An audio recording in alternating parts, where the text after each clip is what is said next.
Om Apyayantu Mamangani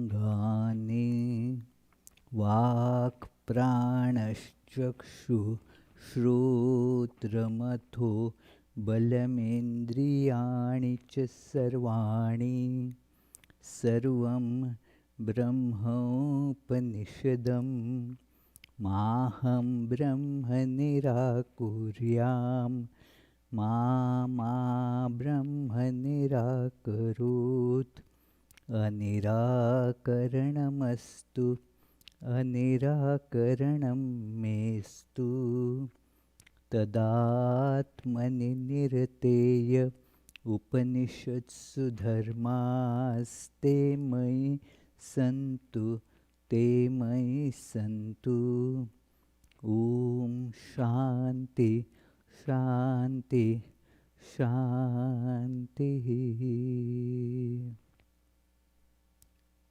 Om. May all my limbs attain strength. May the body, mind, all the sensory and motor organs become efficient. All is verily the one without second, all pervading, blissful existence, the Brahman. Let me never deny this truth of oneness. May the truth never reject me either.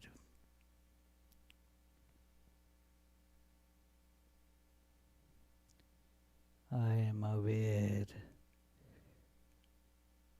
that experiencing this truth, experiencing Brahman, needs certain qualifications of character. May all those qualifications as described by the scriptures be with me. Om. Peace, peace, peace.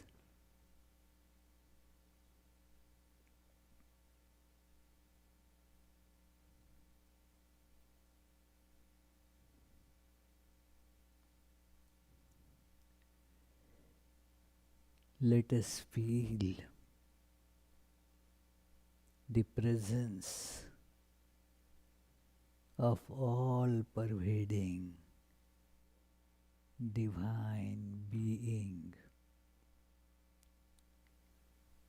within us. Let us feel that as a self-effulgent, self-fragrant, beautiful flower in our heart.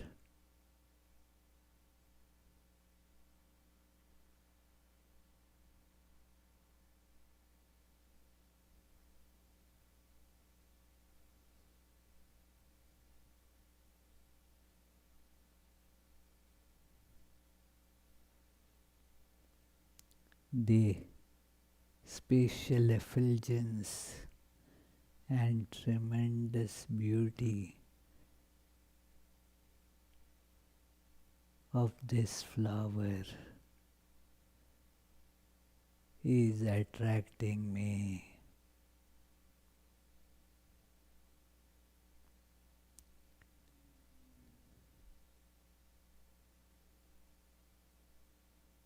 I am like the bee.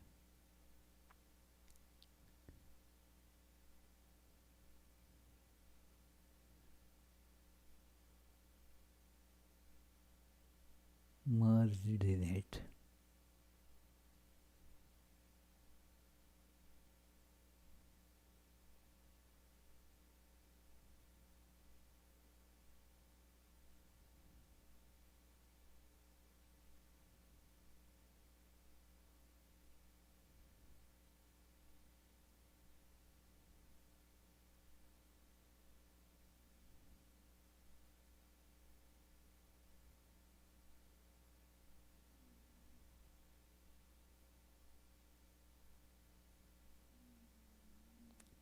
The sweet honey in the flower has engulfed me.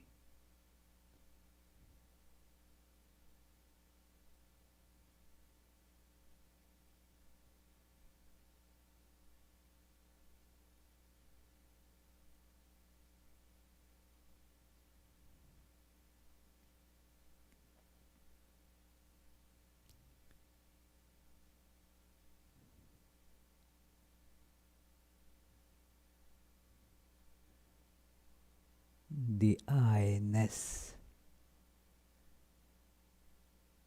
is dissolved.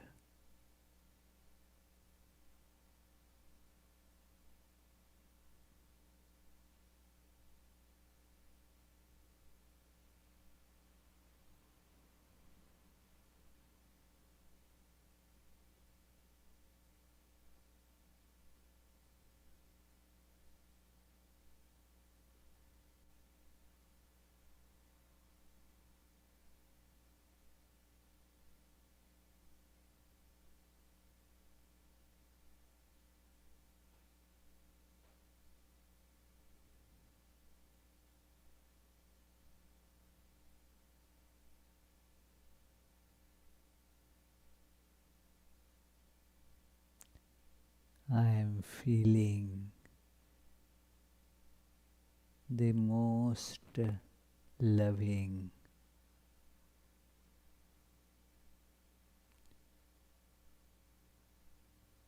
most attractive presence of God in me and all around me.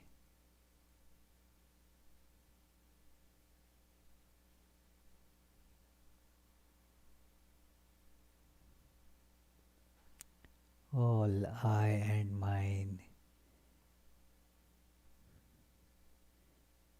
dissolved in it.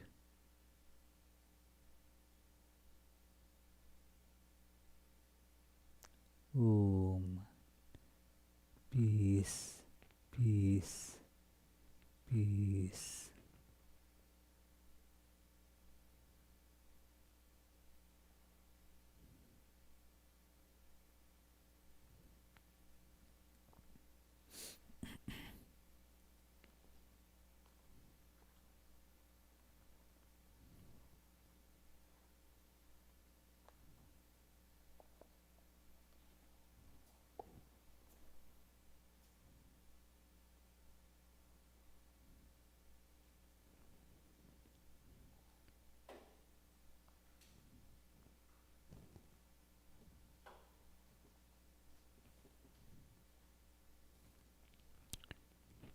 That clicker.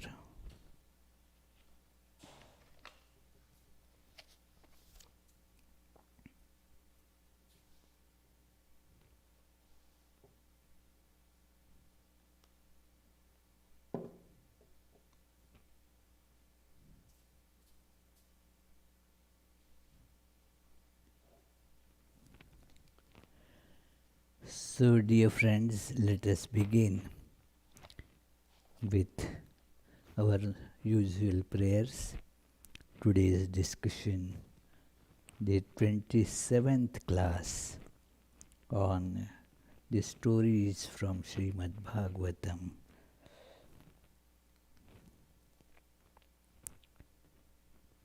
Janmadhyasya yatonvayaditaratashthasampratisaptam चार्थेष्वभिज्ञस्वराट् तेने ब्रह्महृदाय आदिकवये मुह्यन्ति यत्सूरयः तेजो वारिमृदां यथा विनिमयो यत्र त्रिसर्गो मृषा धाम्ना स्वेन सदा निरस्तकुहकं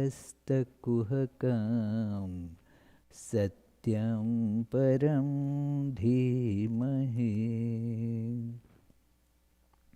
That from whom creation, sustenance and dissolution of the universe take place, who is both the instrumental and material cause of it, who is omniscient, is the only one having self-mastery, being the one independent entity, who illumined the mind of Brahma with the Vedic revelation, whose wisdom is the wonder of even the greatest sages, in whom the world of the three gunas subsist, just as the combination of materials like fire, water and earth subsist in their causes without changing their elemental nature, in whose consciousness there is nothing false.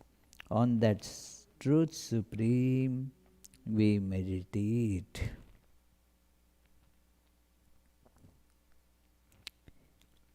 In our last class, we read about the very illuminating discussion between the sage Uddhava and Vidura, both very close associates and friends, and both of them were so tuned to Lord Krishna's life, and so in spite of their being full of wisdom, yet they were overwhelmed by the remembrance of the association with Krishna. And then Uddhava described how he was present as Krishna was about to conclude his divine play in this mortal human frame, and he was seated against a banyan tree, waiting for the event to happen, as it were. The hunter was about to shoot the arrow. I mean, it is all in the Leela, it is all staged, you know. It is not that the people there doing, they know, but it is all already planned. Like Jesus says, well, everything will be, all that is written will come to be true. It is not a single letter will be false. That is the meaning, that divine play. According to the script, it goes on. There is the script that, okay, Krishna knows, but others don't know. So, Krishna told that to Uddhava, Srimad Bhagavatam at that time. This is the another, what I should say, another edition of Srimad Bhagavatam. The first we know that it was through these Narada. You get it through Vyasa, and Shuka is telling Parikshit. That is the narration that we are reading. But this is another source that directly Uddhava heard it from Krishna. The secret of loving, the source of love. We pour love here and there on the illusory objects, and so that love meets only frustration, as we can understand. What else will be the result of it? But if that love is directed towards the actual source of love, the unchanging reality, then that love will keep on growing and growing. Otherwise, in our worldly love, it is wave-like. Sometimes you feel it, sometimes it goes down. In fact, it is going down as the time passes. What happens is the attachment becomes stronger, the love goes on dwindling. And nothing wrong about, no need to blame anybody for that. This is how the nature of the things is. We keep on blaming others, that how I was loving that person, but then that fellow backstabbed me or did something to me, and I discovered how bad that fellow was, and so forth. But that is not the case, not that suddenly there was a change in that person. But the nature of the worldly love is like that. I had told you some time back that how a beautiful analogy is there, that if you hurl a ball up in the skies, then what happens? The ball keeps on going up to certain extent, and that too with reduced velocity, because the pull of the gravitation, it is not able to move as fast as it when it was hurled. The speed goes on reducing, isn't it, Vittal? But then after it reaches a point where now it is not going to go up anymore. It starts coming down. And what happens to its speed, Vittal? It gets faster, exactly. Yeah, because it is going to the source of attraction. So, when we can direct our love to God, then it increases in big leaps and bounds. It is, and that is how it should be. It would be. It's perfectly natural, and therefore the great sage who gave the science of devotion, the bhakti aphorisms, Narada therefore says about this devotion, bhakti, that pratikshana pravardhamana. Every moment it keeps on growing, that love. So, but one must learn how that bhakti would come in our life. There is a beautiful conversation in Gospel of Sri Ramakrishna that almost in there, as M, the chronicler of the Gospel, meets Sri Ramakrishna. He, after a few visits, he asked this question.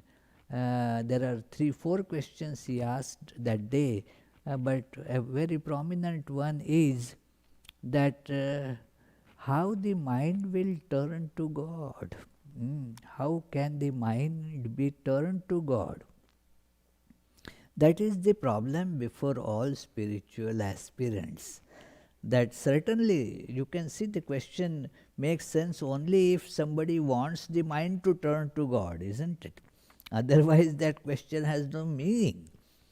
And if it is automatically turning to God, again that question has no meaning.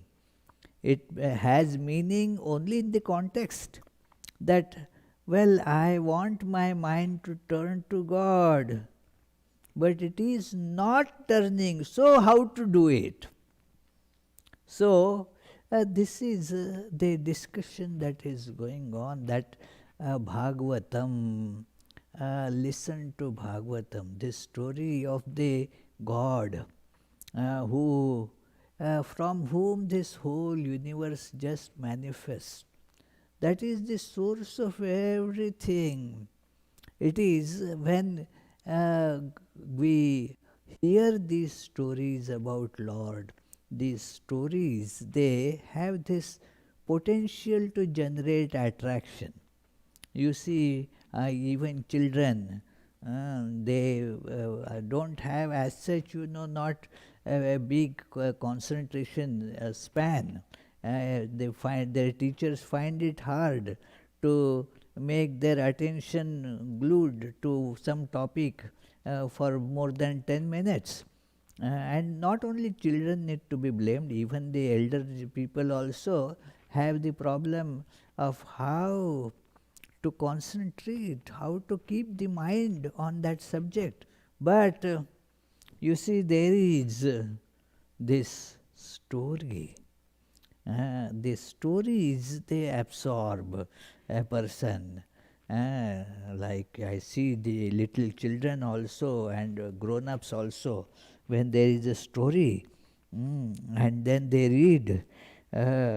I still remember how one little girl, some fourth grader or something, was reading Harry Potter, and she wasn't letting the book even down while even eating. And so she was not aware what is being eaten, because the whole mind was moving with the story. And one could see her eyes, they were sometimes become very goggly, big. Sometimes her face would become tense. Sometimes there would be joy on the face, and so forth. She was moving with the characters of the Harry Potter. That is the uh, quality of stories. And therefore, the stories of the sport of God as human being, that is the way through which the mind can be glued to God, and thus it will stick there. That is the technique that is used, that if there is a difficult task, then we have to use some technique. That it is like if you want to do painting, and then you have to scrub the surface first to get all the paint out. How to get it out without spoiling, without denting this place?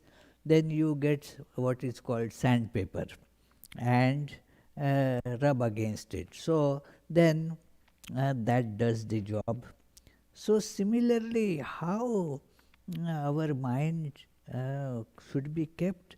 Okay, let us hear the stories. Through those stories, then the great philosophical truths get told. So Vidura wanted to learn from Uddhava. Hey, you directly heard from God. Please tell me. It is, and Uddhava says, no, I have been told to go to Badrikashrama.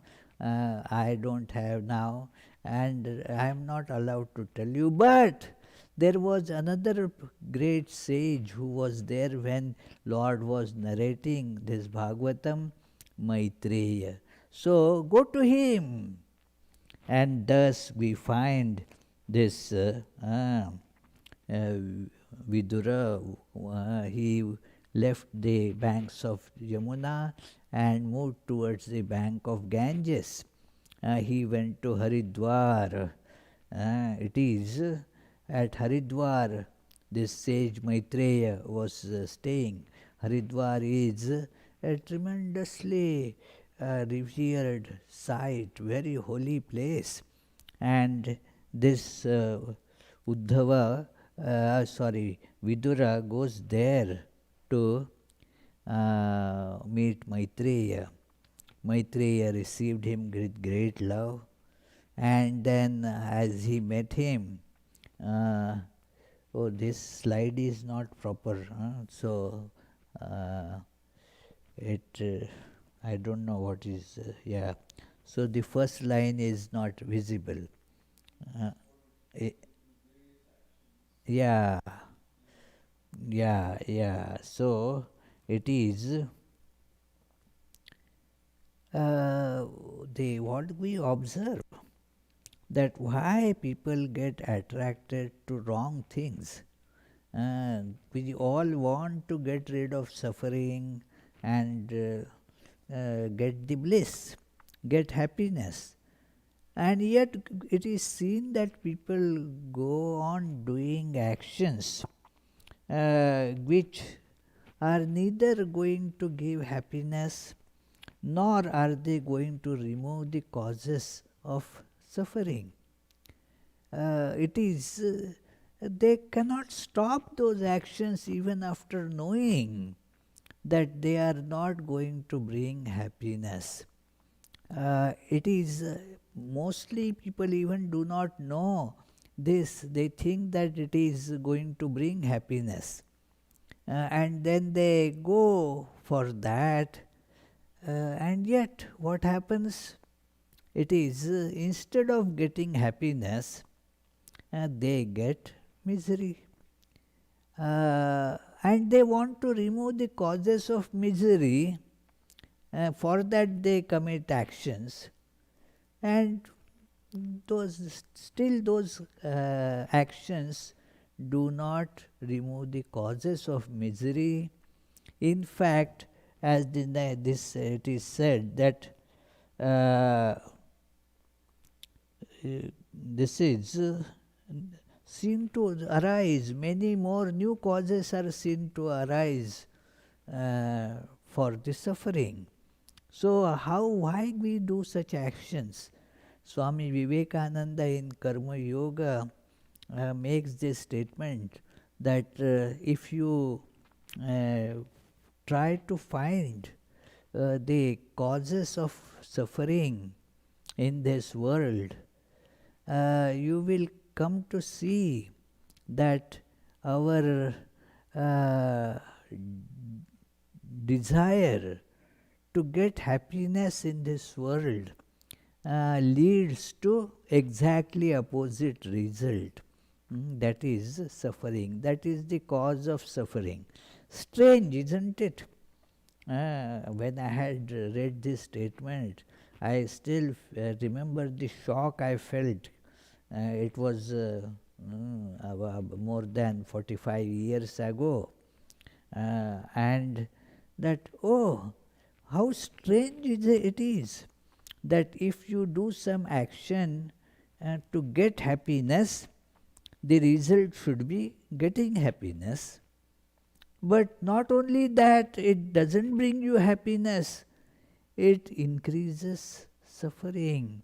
In fact, if you see, as Swami Vivekananda mentions there, if you see the cause of all sufferings, all, a very courageous statement, but true, friends, that all miseries, they depend on this, that we guided our actions to what would seem to give to be capable of giving us happiness. But then happiness doesn't come by that. In fact, the misery is increased. It is, as Swami Vivekananda in another wonderful book, Jnana Yoga, says, that if the happiness in the world increases in arithmetic proportion, the misery increases in geometric proportions. So that is how, why do people do like that? It is people like you, he says, that you are the somebody who can give. It is like the moving holy places. Uh, that holy places, you have to go to holy place, but then if it is moving around that holy place, then it is better, so that people don't have to actually go there, the holy place arrives there, because it is these people who make the place holy.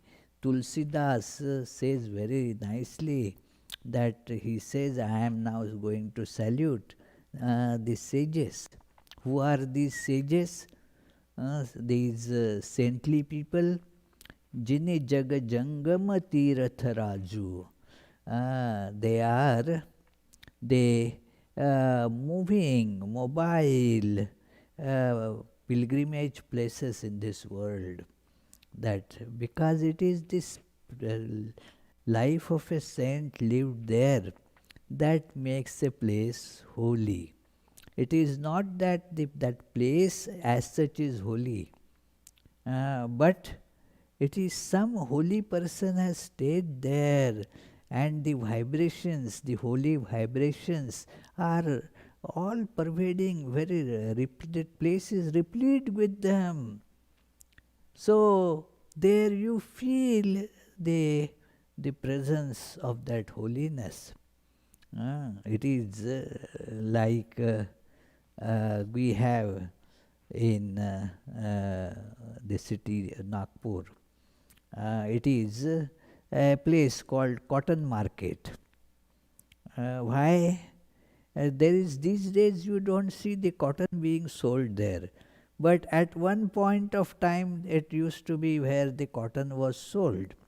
So because of that, that place got called Cotton Market.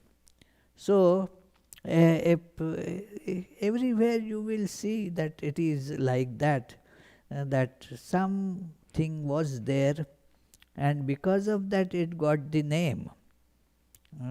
So why a place gets called a place of pilgrimage? Something holy has happened there. A sage lived there, and because of that it has become holy. So that is called the mobile pilgrimage place. It's the lives of such great people. So please tell us about the noble path to get the enlightenment. That is the great path that we want to walk on that. Who doesn't want enlightenment? Huh? Naomi, you want enlightenment? Yes, yeah, nobody will say, no, no, I want to remain in the darkness of ignorance. No, we all want to get enlightened. But how? Show me the path. Tell me the path. So he tells, please tell us. He elaborates the question that what I want is tell us about the noble path to get the enlightenment.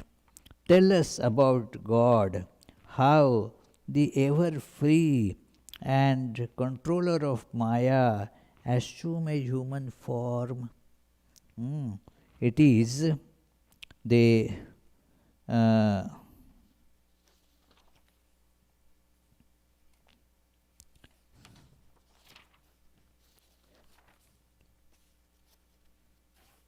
so I will read now from the book, because here I have given only a few these things lines to as bullets. So he asked these things that it is, O holiest of holy ones, tell us about the noble path by which those who worship the Lord and have their hearts purified by devotion get enlightenment and knowledge of the eternal truth. Then tell us how the Lord God, who is ever free and is the controller of even Maya, assumed forms as incarnations. A very troubling question that comes to us. Even very brilliant people, they have this sincere, legitimate question. Uh, it is rooted in our idea that the God cannot be put to a given form, because it is like confining the God. How can God assume a human form, since seems to be incorrigible, impossible? How? But how does he do it then? It is fact. Our theories cannot be, against the facts. If there is, that is how Swami Vivekananda explains this great phenomena of God assuming human form. He says this is historical fact. Look at all religions. They grow around such personages. Remove the personality of Moses, Jesus, then the Prophet Muhammad, Rama, Krishna, Buddha, and all that. What is left of religion?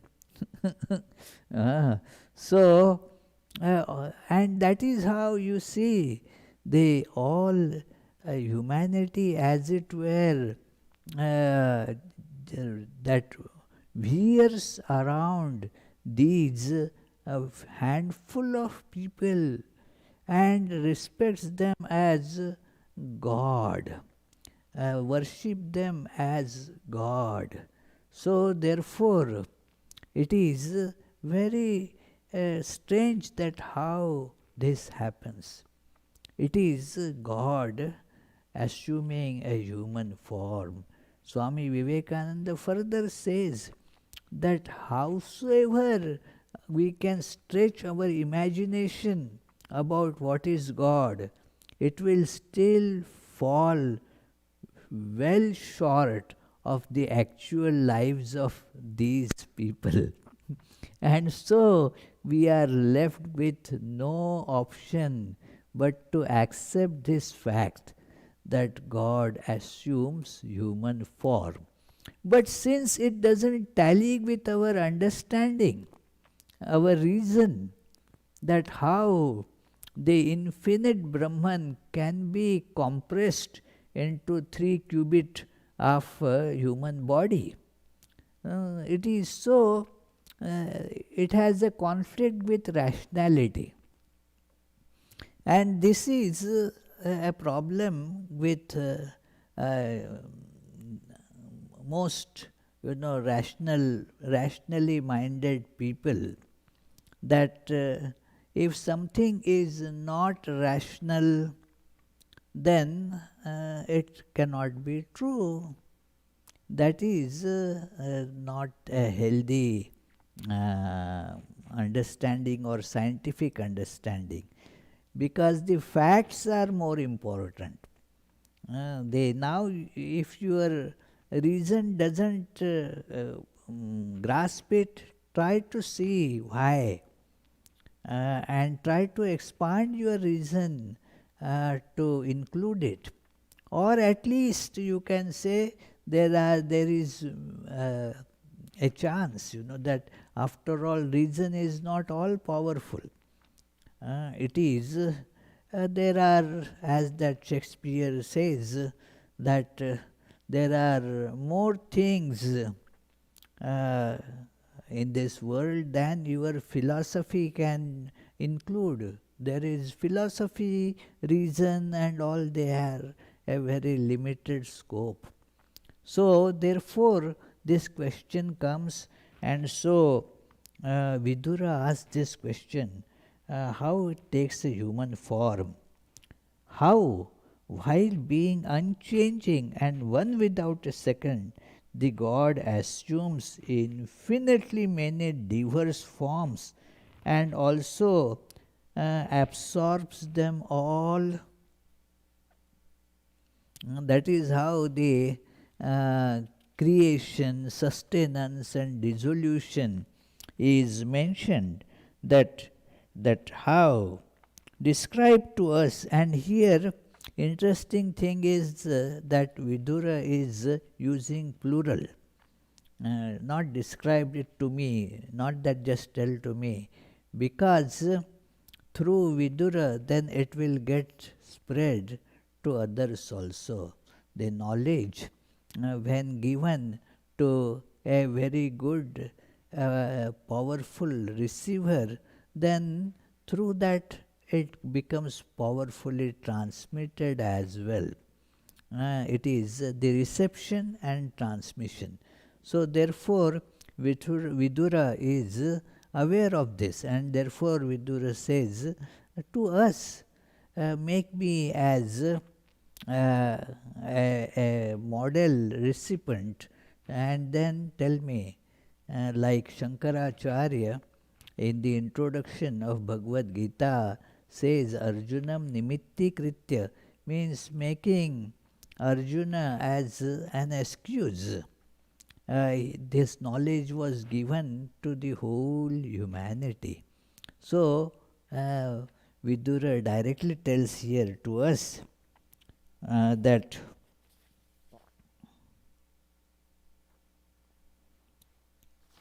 and then many these questions, our minds are never tired of listening to the sportive actions of God in His various incarnations. We want to hear of it again and again and again. How many times the wonderful stories of Ramayana and Mahabharata are heard, but still people again want to keep on listening to them, because these are not just stories. Through these stories you get the succor of life, and that you want it all the time. It is these stories are like your this say a bottle of water that you always carry to drink water. Now, although that you drank from that bottle, your thirst is now quenched, but after say an hour or couple of hours, again you need to drink and you use the same bottle. So similarly, the same life has lot of supply, and then we keep on getting it again and again as we are thirsty in this world. I was telling in the last Sunday's talk and the previous Sunday also that it is the thirst that is the result of this separation. Buddha calls it thirst, tanha, that I is ever thirsty, wants this world, rushes to the world. So this is that the stories of the Lord, they therefore are giving us the right knowledge to remove this thirst.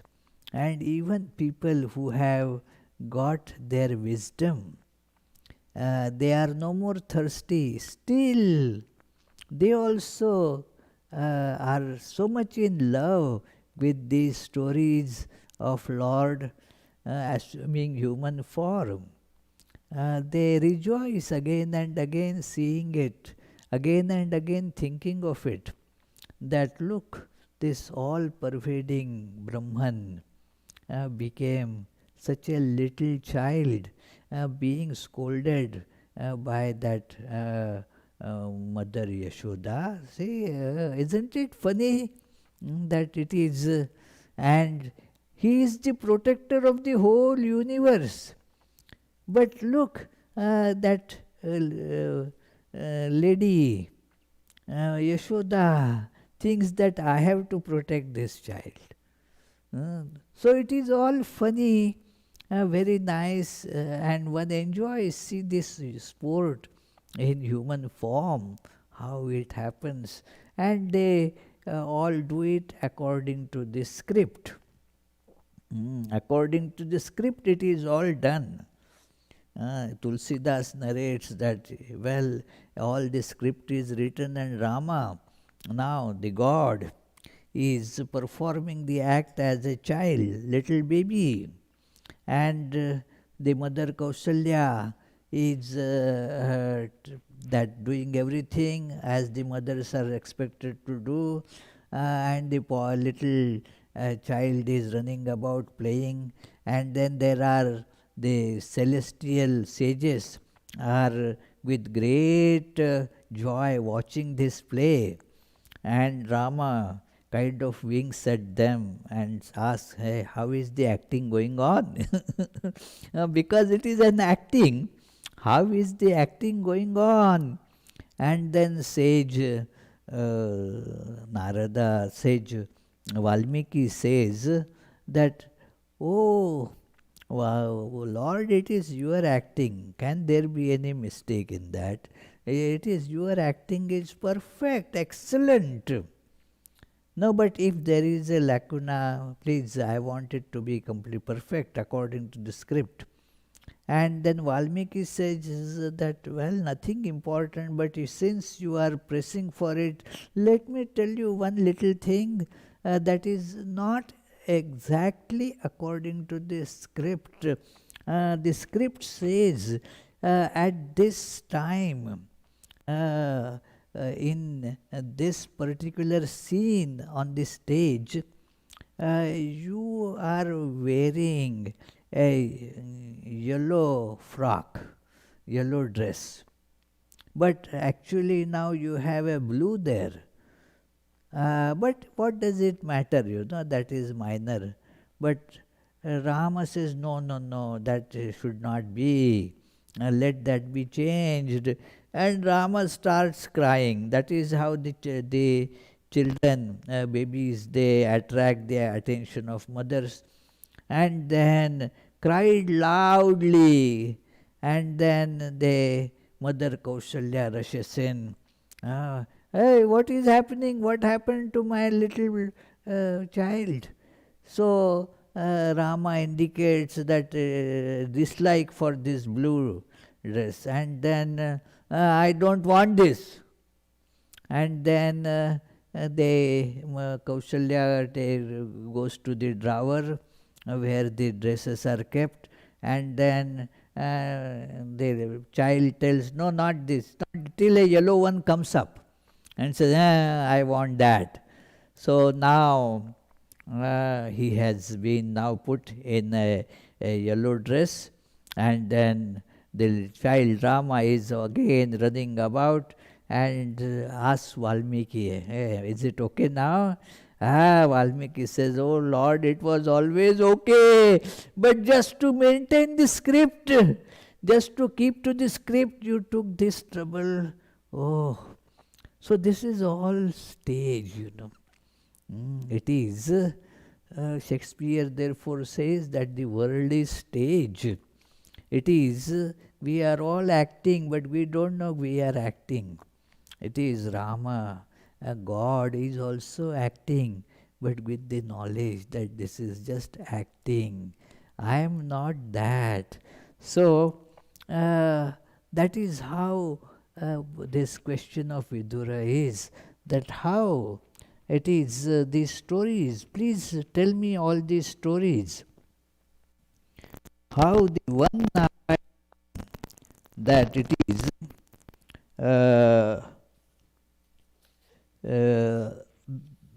becomes so diverse. And how is the diversity?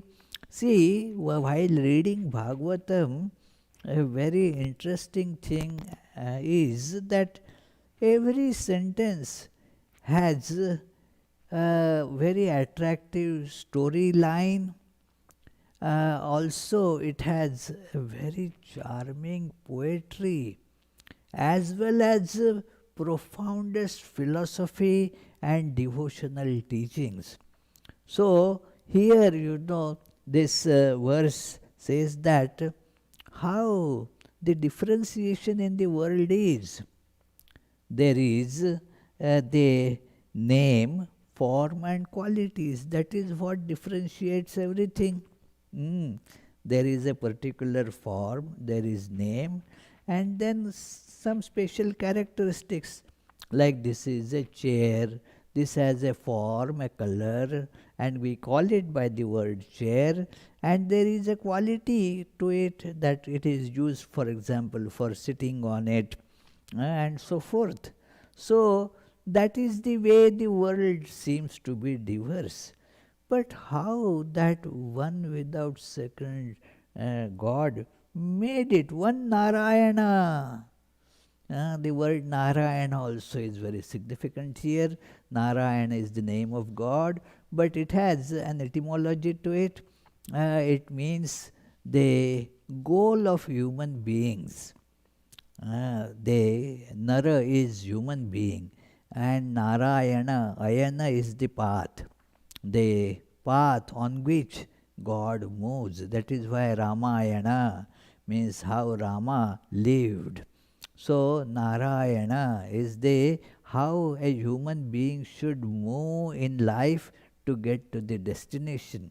So these are very interesting ideas there, and the Maitreya started giving the answer that it is, and here Shuka tells about it, that divine sage Maitreya, on being thus questioned by Vidura. Actually, there are many questions put here. I have not taken them for consideration today, but many more questions are there. But let us get the answers to some of these today and then move forward. So Maitreya then asked these questions for spiritual good of the whole world. Because that is how the knowledge, like Bhagavad Gita, I gave the example. It is beneficial to the whole world for many thousands of years past, and would be so for many thousand years to come. So, so Maitreya is now telling that, O Holy One, you have put the right question. It will benefit all the world, and it will contribute to the fame of you who have dedicated your heart and soul to the God. And then Maitreya tells him how, why it should not be. After all, your father, the real genetical father, was Vyasa. That is, and then you were produced, although from a slave girl who was a concubine to that Vichitravirya, the father there. So, and yet see, because of that, you have so much of upsurge of devotion in you. It is, so you are the person, right person. So, you are certainly beloved of the Lord and all his devotees for the time, for at the time of his departure from the world of men, he remembered you and commanded me to impart to you the knowledge that gives spiritual enlightenment. Maitreya was, now here we read it. Earlier we didn't read this was not mentioned. But now it is mentioned that Maitreya was specifically instructed by Krishna to impart this wisdom to Vidura, and therefore, as they say, the gurus are kind of destined, who will be whose guru. So it is who will be whose teacher is Uddhava, therefore refused to tell Bhagavatam to Vidura and says, go to Maitreya. So that is how you see this is. I shall tell you one after another the sportive activities which form the expression of his Yogamaya. That is a beautiful word. Yogamaya means the Maya, the power of becoming many. It is called power because some action has to, if it has to happen, there has to be power to get it done. Some kind of power has to be there for an action to happen. Without power, action doesn't take place. For example, I am giving this lecture, an action, but there is power because of which the words can be spoken. There has to be power even to think, the thought power, inner power has to be there even to think. So, power, imagine, to create this whole world from nothing. How much power will be required? So that is why this is called power. Shakti.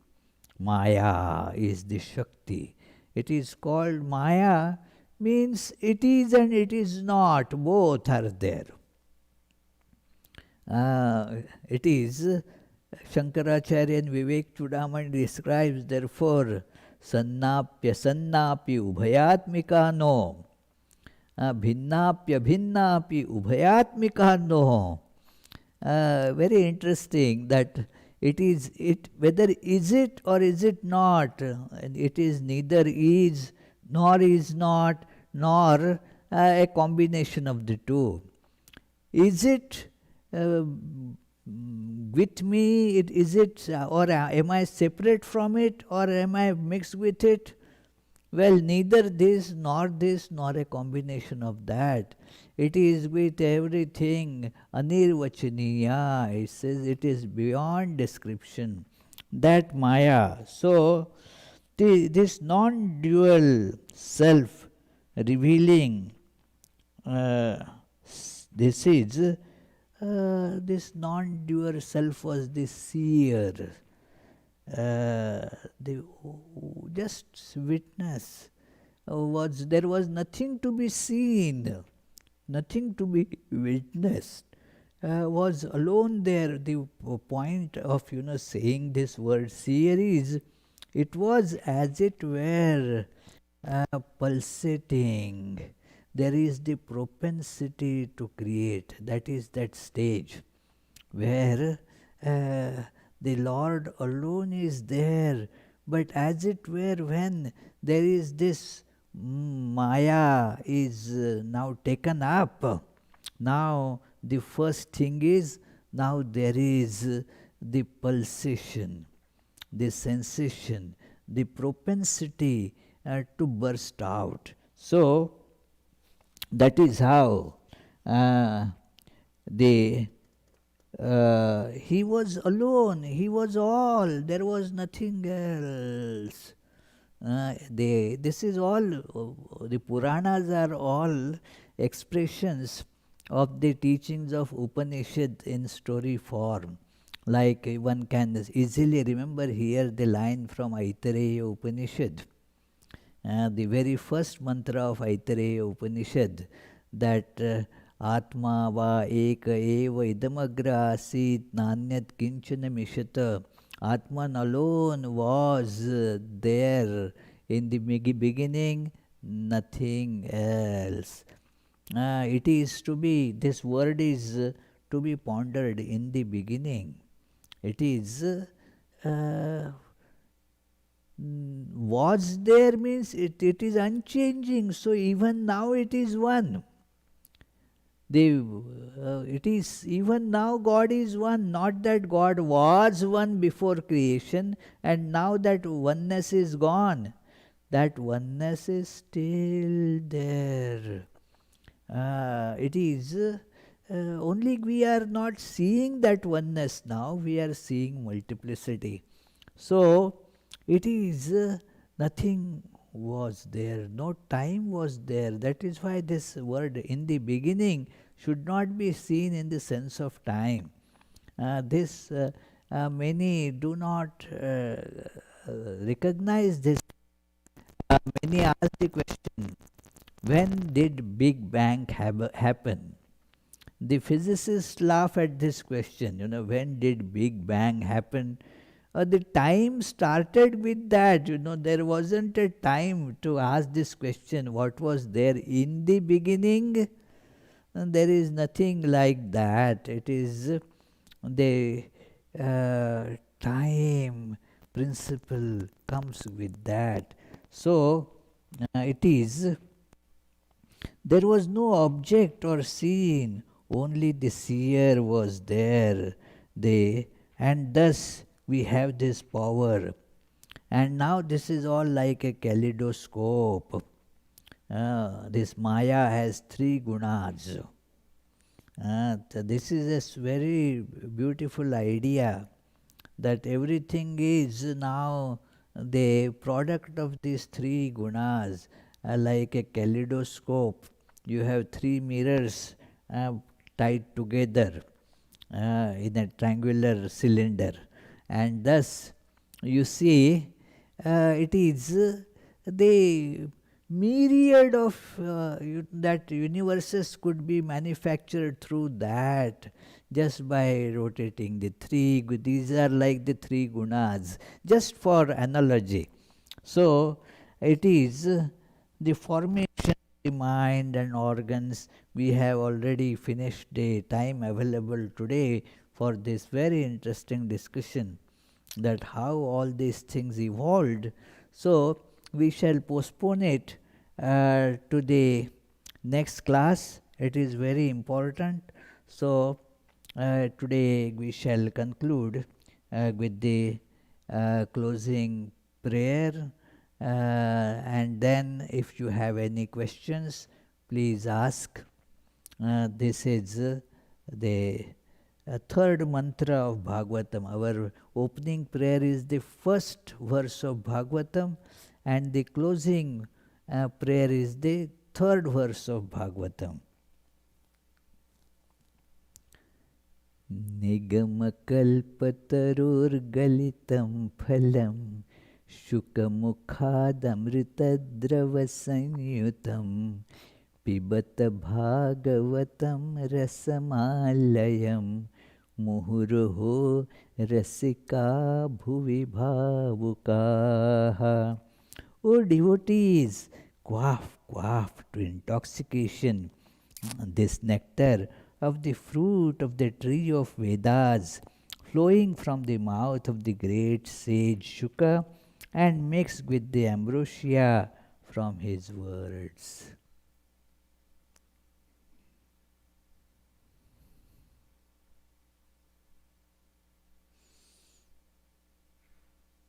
Any questions?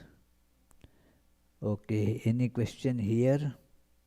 Here there are all wise people, so no questions. I mean, those listeners online, they also are very wise. So, so we shall continue the discussion next time, since there are no questions. Oh, let me remind you that today, very auspicious day, the last day of what is called the Adhik Masa or Purushottam Masa.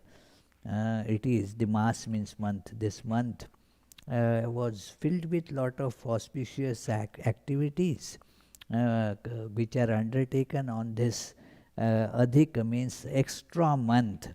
This is an idea in the Indian calendar, in many other calendars also, where there is a combination of lunar and solar calendar. Different methods are done to match them together, bring them together. In India, there is every 3 years 1 month gets added to the calendar to again bring the lunar calendar in alignment with the solar calendar. So this month was, it began from the 21st of September, and it is ending today. It is a lunar month, so it is 29.5 days. So it is ending today, and from tomorrow we will have what is called the Navaratra, the 9 auspicious nights and days. The where then the Mother Shakti, the Divine Mother of the universe, is adored, worshipped. This is how the greatness of today's occasion. So let us conclude with the chant of the name of Lord.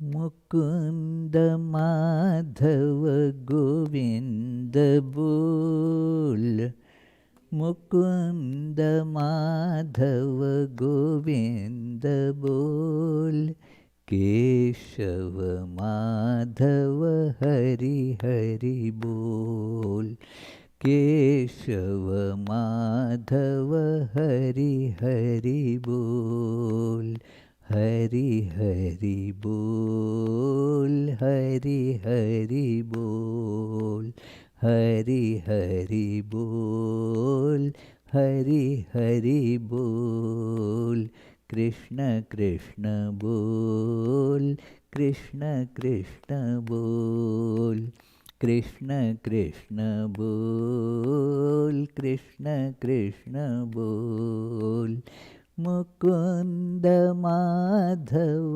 Govind बोल, केशव माधव हरि हरि बोल, केशव माधव हरि हरि बोल.